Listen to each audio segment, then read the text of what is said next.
Hai guys, kembali lagi di Ruang Kosong. Kali ini kita akan membahas manhwa baru yang menceritakan tentang Chun Yo-won. Ia adalah anggota demonic cult yang selalu ditindas dan menjadi target pembunuhan. Kehidupan Yo-won berubah drastis setelah ia menerima mesin nano dari keturunannya di masa depan yang ditanamkan ke dalam tubuhnya. Mesin nano ini memberinya kemampuan penyembuhan diri dan memungkinkannya menguasai seni bela diri dengan cepat, membuka jalan baginya untuk merebut takhta demonic cult. Bagi kalian yang belum subscribe, silakan tekan tombol subscribe dan nyalakan lonceng notifikasinya agar kalian tidak ketinggalan konten-konten yang akan kami unggah. Tanpa berlama-lama lagi, mari kita lanjut ke alur ceritanya. Di Pegunungan Selaksa, sebuah tempat yang terlarang bagi para pendekar Wulin Tiongkok dan dikenal sebagai tanah suci bagi aliran iblis, seorang pemuda berlari sekuat tenaga. Napasnya terengah-engah. Matanya liar mencari jalan keluar dari sekelompok orang yang mengejarnya dengan niat membunuh. Tanpa peduli arah, dia terus berlari hingga kakinya tersandung dan terperosok ke dalam jurang. Jeritan kesakitan keluar dari bibirnya. Pemuda itu mencoba bangkit, tetapi pergelangan kakinya terasa sakit. Saat ia mendongak, sekelompok orang yang mengejarnya sudah berdiri di depannya. Dengan sisa-sisa tekad, pemuda itu memaksa dirinya untuk berdiri. Apa sejak awal? Nyawaku sudah dalam genggaman kalian. Bentaknya, suaranya parau. Sial, gumamnya terpojok. Kamu sudah berlari 1 jam hingga sampai ke sini, Pangeran Chun, kata salah satu dari mereka dengan nada datar. Kami sampai menguap menunggumu, timpal temannya. Melihat kondisinya yang sudah tak ada harapan untuk kabur, Chun mencoba berbicara. Sebenarnya ada apa? Aku sudah menyerah masuk akademi. Apa alasan kalian menghina nyawaku? Tanyanya. Pangeran Chun, kau tahu itu semua tak ada hubungannya, bukan? Balas salah satu dari mereka. Pangeran, Anda adalah sang pewaris. Inilah takdir Anda. Menyerahlah, sahut yang lain. Walaupun Anda punya darah rakyat jelata, Anda tetap saja putra beliau. Aku takkan membuatmu mati kesakitan. Mendengar kata-kata darah rakyat jelata, emosi Chun seketika naik. Darah rakyat jelata? Gumamnya marah dalam hati. Beraninya kamu menghina ibuku. Mustahil kalian akan membunuhku tanpa rasa sakit. Tak lagi punya harapan, Chun mengeluarkan pisau dari balik bajunya. Dia bersiap melawan sampai titik darah penghabisan. Haha, pisau? Apa kamu sudah belajar sesuatu dari penjaga Jang? Ejek salah satu dari mereka. Tidak, ceroboh sekali, gumam Chun dalam hati, tubuhnya gemetar ketakutan. Sepertinya darah tidak bisa bohong, gumamnya lagi, pasrah. Melihat Chun yang tak menyerah meski kemampuannya buruk, pemimpin kelompok itu bergumam kagum. Perburuan ini jadi ada nilainya kalau dia begitu. Habisi dia, teriaknya. Chun yang terkepung mengayunkan pisaunya ke segala arah dengan kemampuan seadanya. Salah satu anggota kelompok itu dengan santai memukul tangan Chun dengan gagang pedangnya, membuat pisau itu terlepas. Yang lain mencekik Chun lalu mengangkatnya. Apa perlawananmu sudah selesai? Tanyanya mengejek. Tanpa disadari oleh anggota itu, Chun mencabut pisau lain yang ia sembunyikan di balik pinggangnya. Temannya yang menyadari itu memperingatkan, awas. Apa? Balas yang lain sambil menoleh. Seketika Chun dengan cepat menusukkan pisau itu ke lehernya. Anggota kelompok lain terkejut dan tak terima. Chun yang sudah lepas dari cengkeraman mereka tertawa. Hahaha, mampus. Para anggota kelompok itu tersentak tak menyangka. Bagaimana bisa orang yang tak belajar bela diri dengan benar mengalahkan pasukan sekte pengintai? Kata salah satu anggota dalam hati. Apa dia hanya pura-pura ceroboh supaya kita lengah? Tambah temannya dalam hati. Merasa dicurangi, anggota kelompok itu marah. Licik sekali. Kalau dia benar-benar sudah belajar bela diri. Dasar bocah tengik. Bentak anggota itu lalu menghunuskan pedangnya dan berlari ke arah Chun. Dia menendang Chun membuatnya tak berdaya. Dengan emosi meledak-ledak dia berteriak. Berani-beraninya pedang itu pun menghujam perut Chun. Ya, Chun menjerit kesakitan. Bagaimana rasanya saat perutmu kena tusuk, hah? Bentak anggota itu. Chun merintih kesakitan. Sial, apa mereka hanya bisa sekali tertipu?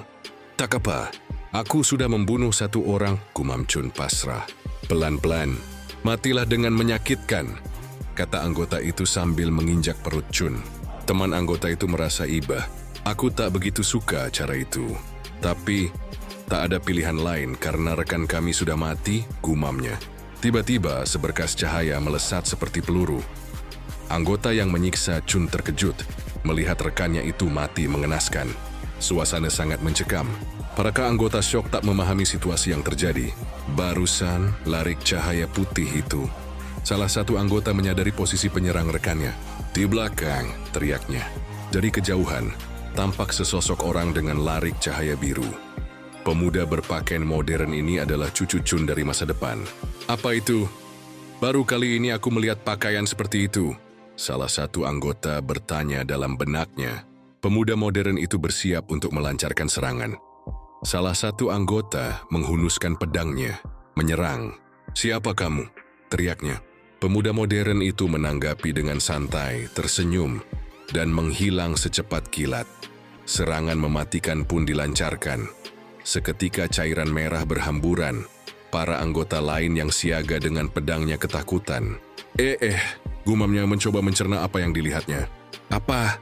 Dia langsung menghilang. Apa itu kilat? Tidak mungkin dia berubah menjadi transparan dalam sekejap. Gumam anggota itu mencoba memahami situasi. Kakek leluhur. Pemuda modern itu memanggil sambil menghampiri Chun. Apa sebenarnya cahaya itu? Apa itu kekuatan pendekar yang sangat sakti? Bagaimana bisa orang sehebat itu menolongnya? Anggota itu ketakutan, tangannya gemetar. Tapi bocah itu sudah kehilangan banyak darah. Dia akan mati. Dan tujuan kami sudah tercapai. Karena tujuannya tercapai dan kondisi tidak memungkinkan, anggota itu berniat melarikan diri. Tetapi, hanya dengan mengangkat tangannya, pemuda modern itu menghancurkan tubuh anggota tersebut hingga hancur lebur di udara, menyisakan tubuh bagian bawah. Chun yang sedang sekarat menyaksikan itu. Mampus, gumamnya senang. Kesadaran Chun mulai memudar. Haha, kakek leluhurku ini nyaris mati tapi malah senang, gumam pemuda modern itu. Chun yang mendengar itu bertanya-tanya. Kakek leluhur? Siapa dia? Apa yang dia katakan? Tak jelas, pandanganku buram, tubuhku dingin. Apa aku akan mati seperti ini? Kata Chun dalam hati. Kau sudah menemukannya? Kata pemuda modern. Nampak ia sedang berbicara dengan seseorang lewat arlojinya. Sial, tak ada pilihan lain. Seharusnya aku datang lebih cepat dan mengajari cara menggunakannya. Pemuda modern itu mengambil alat dari sakunya. Aku harus cepat, dia nyaris mati. Pemuda itu menyuntikkan sesuatu ke tubuh Chun. Aku yang melihatnya saja ikutan merasa nyeri. Sudah selesai. Hei kakek leluhur, kau harus sukses supaya keturunanmu ini merasakan hasilnya, bisik pemuda modern. Itu adalah versi baru nanomachine. Mudah dipakainya, jadi pahamilah sendiri. Setelah itu, pemuda itu pergi secepat kilat, meninggalkan Chun sendirian. Dari tadi apa sih yang dibicarakan monster itu? Gumam Chun dalam hati. Tiba-tiba, Chun mendengar sesuatu di kepalanya. Nomor serial produk 735 dan seterusnya. Chun terkejut. Ada suara aneh di kepalaku. Sky Cooperation. Generasi 7 nanomachine mulai diaktifkan. Di zaman dahulu, para pendekar di Zongyuan belajar bela diri untuk melindungi diri mereka. Namun seiring waktu, seni bela diri berubah menjadi alat pembunuh. Dari konsep yang sederhana menjadi ilmu yang sangat rumit. Para ahli lalu mewariskan ilmu dan kitab-kitab mereka kepada keturunan, yang kemudian menjadi pusaka berharga. Para pendekar yang menguasai ilmu ini memiliki kemampuan di atas manusia biasa dan menjadi tokoh penting di dunia persilatan, atau yang dikenal sebagai Wulin. Mereka yang ingin menjadi murid para Master Wulin berkumpul dan membentuk klan. Di antara klan-klan ini, ada kelompok keadilan yang welas asih dan menjunjung kebenaran, serta klan kejahatan yang gemar memberontak dan bertindak keji. Lewat dua kelompok kuat inilah keseimbangan dunia persilatan tercipta. Selain itu, ada pula kelompok yang menapaki jalan berbeda, hanya menginginkan kekuatan. Dunia menyebut mereka dunia iblis atau kultus iblis. Inilah kisah Chun Yeowon, seorang anak haram dari kultus iblis, yang tak hanya menjadi pemimpin kultus, tetapi juga sang raja iblis kedua. Chun perlahan membuka matanya, tersadar dari pingsannya. Teriaknya terkejut. Masih hidup? Dia tak menyangka. Jelas-jelas perutku sudah tertusuk pedang. Apa yang terjadi dan kenapa tubuhku basah? Gumamnya merasa mual karena bau tubuhnya. Apa ini? Bercak hitam ini baunya kuat, sekujur tubuhku lengket, rasanya mau muntah. Master, Anda sudah sadar? Tanya sebuah suara. Apa? Balas Chun terkejut. Master, Anda sudah sadar? Suara itu mengulang. Siapa kamu? Seru Chun tersentak. Tidak ada siapapun di dekatku. Apa ini? Tanyanya dalam hati siaga. Tenanglah, Master, kata suara itu menenangkan. Apa ini pesan telepati? Bukan. Aku pernah dengar soal ini, tapi ini beda. Suaranya seperti berbunyi di dalam kepalaku. Apa ini suara dari dalam kepalaku? Benar, Master, balas suara itu. Chun terkejut. Siapa kamu? Teriak Chun mengepalkan kedua tangannya.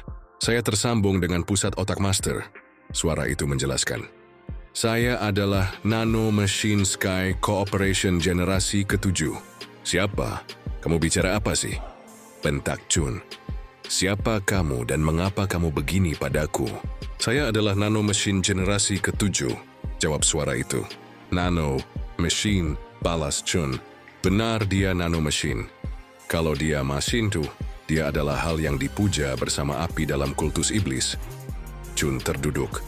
Apa Anda benar, Machine? Sang dewa iblis? Di luar ruangan Chun, penjaga Jang berjalan bersama tabib baik. Sebelah sini tabib baik, kata penjaga Jang. Baik, jawab tabib baik. Ada percobaan pembunuhan?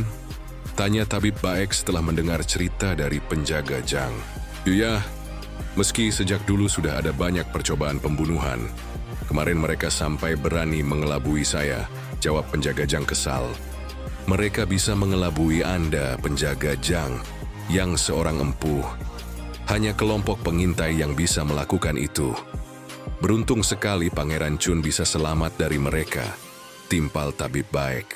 Sepertinya ada yang menolong Pangeran Chun, namun saya tidak tahu siapa. Jelas penjaga Jang. Orang sehebat Anda mestinya bisa menyelidikinya dari jejak yang tertinggal, kan? Tanya tabib baik. Itu, jawab penjaga Jang ragu. Dia mulai menceritakan apa yang terjadi. Pemandangan yang saya lihat kemarin betul-betul menyeramkan. Di tanah yang dingin, terlihat mayat anggota kelompok pengintai dengan tubuh bagian atas yang hilang. Hanya ada satu mayat yang kondisinya masih utuh. Dia mati tertusuk pisau yang saya berikan pada Pangeran Chun. Lalu saat itu terdengar suara napas. Di tempat yang tak terlalu jauh, saya menemukan Pangeran Chun yang berlumuran darah. Tetapi, tidak ada satupun luka di tubuh beliau, timpal tabib baik. Benar, suara napasnya seperti orang yang sedang tidur. Padahal jelas-jelas ada bekas tusukan pedang di baju beliau. Namun di tubuhnya tidak ada luka sedikit pun, jelas penjaga Jang. Coba yang menolongnya? Mustahil ketua ikut campur urusan begini. Duga tabib baik. Saya juga sependapat, balas penjaga Jang. Hahaha, menarik. Cepat, antarkan aku ke kamar Pangeran Chun. Kembali ke kamar Chun. Apa dewa iblislah yang menyelamatkan saya? Tanya Chun memastikan. Jika maksud Tuan mengalahkan musuh-musuh itu, tidak demikian, jawab Nano. Tapi benar, sayalah yang membantu proses penyembuhan diri Tuan yang sebelumnya dalam keadaan hampir mati. Proses penyembuhan diri? Chun mencoba mencerna. Di dalam kepala Tuan ada info mendasar tentang saya. Nano menjelaskan. Apa itu, Master? Tanya Chun bingung dengan sebutan itu. Perubahan gaya bahasa sesuai generasi diaktifkan, kata Nano. Tuan, saya bukanlah dewa iblis yang Tuan bicarakan. Gaya bicaranya berubah, kata Chun heran. Kalau bukan dewa iblis lalu... Saya akan memasukkan info dan petunjuk penggunaan saya ke otak Tuan, jelas Nano. Meluruskan kebingungan Chun. Tanya Chun heran. Apa Tuan menyetujuinya? Nano meminta izin. Balas Chun mengizinkan. Seketika Chun mendapatkan informasi di otaknya dengan begitu cepat, membuatnya mual. Dia berusaha menahan rasa mualnya. Chun muntah. Hal ini biasa terjadi saat pengguna menerima informasi untuk pertama kalinya. Selanjutnya, tidak akan ada lagi rasa pusing dan mual. Jelas Nano. Pusing sekali. Apa-apaan ini? Nano Machine, panggil Chun. Ya tuan, balas Nano. Apa benar di dalam tubuhku sekarang ada puluhan ribu mesin? Tanya Chun. Benar. Tepatnya ada 6.482.400 nanomachine di dalam tubuh Tuan. Dia bukan manusia atau dewa iblis. Gumam Chun dalam hati. Kalau aku ingin, apa kamu bisa keluar dari tubuhku? Tanya Chun. Seperti pada info yang saya berikan, program saya hanya bisa keluar dari tubuh Tuan saat Anda benar-benar meninggal. Jawab Nano menegaskan. Saudara tiriku sangat terobsesi membunuh aku yang tak berdaya ini. Tidak cukup di situ, kini ada sesuatu yang tak ku ketahui bernama nanomachine merasuk ke dalam tubuhku. Kenapa hal seperti ini terus terjadi padaku? Lalu siapa yang memasukkanmu ke... Belum selesai bertanya, terdengar ketukan pintu dari penjaga Jang. Pangeran, panggilnya. Tabib Baek sudah datang. Apa? Chun tersentak. Nanomachine, kamu diam dulu sebentar.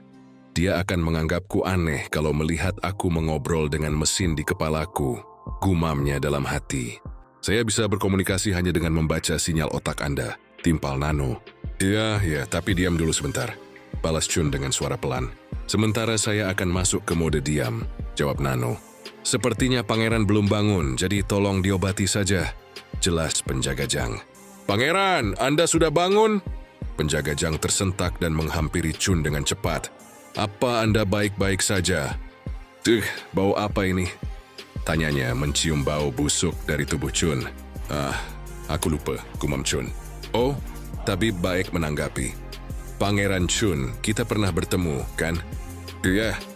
Bagaimana mungkin aku melupakan Tabib Baek yang mengobati ibuku? Balas Chun. Saya akan meraba denyut nadi Anda, berikan tanganmu. Tapi Chun ragu karena bau badannya. Tak apa-apa, berikan saja. Setelah memeriksa denyut nadi Chun, Tabib Baek tersentak. Sungguh hal yang aneh, katanya. Apa maksud Anda? Tanya penjaga Jang khawatir. Apa ada sesuatu dengan pangeran? Sebaliknya, pangeran, mungkin ini kesempatan bagimu. Balas Tabib Baek dengan kabar baik. Apa maksud Anda? Kotoran di seluruh tubuh pangeran telah hilang dan peredaran pembuluh darahnya lancar. Jelas Tabib Baek. Apa Anda meminum obat manjur? Maksud Anda? Balas Chun mencoba mencerna. Tubuh pangeran sudah berubah jadi tubuh yang cocok untuk belajar bela diri. Balas Tabib Baek. Apa? Chun tersentak. Kalau begitu, cairan lengket dan hitam ini adalah racun dan kotoran yang keluar dari tubuhku? Hei Nanomachine, apa ini perbuatanmu? Tanya Chun. Nano terdiam beberapa detik. Apa Tuan mau mengakhiri mode diam? Iya, jawab Chun kesal. Mengakhiri mode diam, jelas Nano. Nanomachine yang ada di seluruh tubuh Tuan mengeluarkan kotoran yang ada, juga meningkatkan kapasitas pembuluh darah dan otot, agar Tuan bisa bergerak semaksimal mungkin. Sebenarnya kamu ini apa? Tanya Chun. Serius, kamu bukan dewa iblis? Saya bukan mesin dewa iblis, tapi mesin. Jawab Nano menegaskan. Demikian Tuan.